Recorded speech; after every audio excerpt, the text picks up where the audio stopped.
Continue engaging us on that big queue. Now, Kakuma refugee camp is home to over 200,000 people displaced by conflict in countries like South Sudan, Somalia, and the Democratic Republic of Congo. Among them, there are thousands of young women and girls who live in constant fear, with their safety far from guaranteed.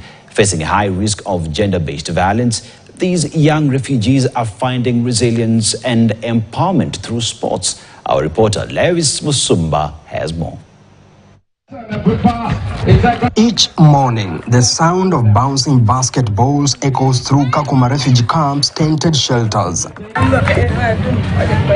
Her journey began in 2007 when her family fled to Kakuma. The country was still in the grip of insecurity after the signing of the peace agreement in Nairobi, an agreement that would set a roadmap to independence. Tunaishi saizi ni ngumu, si rahisi.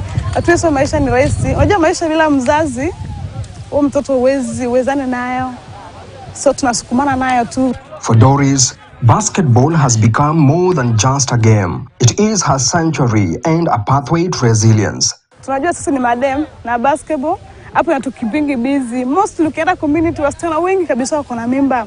Just because wanasikianga tu story na sports doesn't belong to girls. Women and girls who make up 70% of the camp's population. For them, daily survival comes with the threat of gender-based violence hanging over their heads.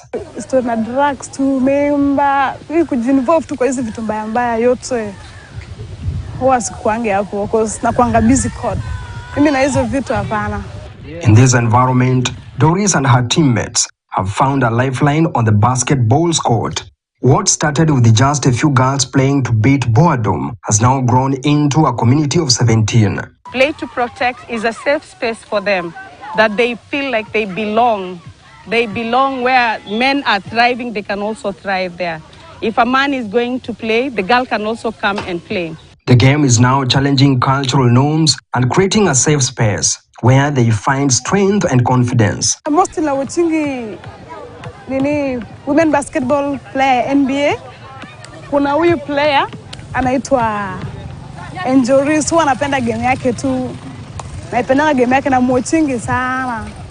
So hapo Mungu akinisaidia naweza fika huko. They can feel that sense of belonging, they can build that community, and especially when they've experienced themselves sexual and gender-based violence, that's a place where they can feel safe, belong, and enjoy themselves. Taekwondo is another game that offers similar empowerment for Rael Mapendo. She is a refugee from the Democratic Republic of Congo. She trains to defend herself and her young sisters from the dangers of gender-based violence. Taekwondo imenifunza usikubali kunyanyasika na usikubali haki yako kudhulumiwa wakati wewe mwenyewe una nguvu ya kujitetea. Round kick, eh? In response to the urgent need for protection, the Sports for Protection project was launched in 2020 and funded by United Nations Population Fund, UNFPA, and the Olympic Refugee Foundation. By engaging with these young women, they increase their agency, they get empowered, they get stronger. So they get stronger and that allows them to have a conversation about some of these issues. Stand up for themselves, huh?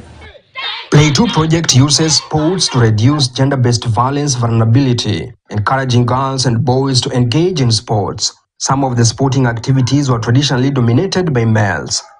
Today, 76% of adolescents in Kakuma have access to sports facilities through this project. The initiative has become a movement, fostering unity and safety through teamwork. Lewis Musumba, KTN. Meanwhile, rice squatters from rice settlement scheme